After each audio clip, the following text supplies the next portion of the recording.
my big booty G80, and downpipe tune wasn't enough for me. My boyfriend sold me this flex fuel kit, and I'm gonna show you guys how it goes on. Disconnect the battery. Disconnect the fuel line back here. Now we're gonna slide this on. Plug is done, fuel is done, ground is done. I 3M'd it to the side right there. Battery is connected. Got some cool funky lights flashing.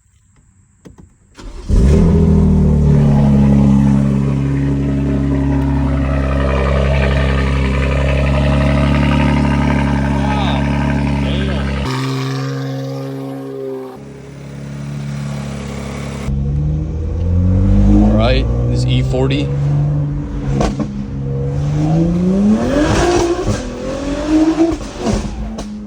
Holy fuck. Oh my God.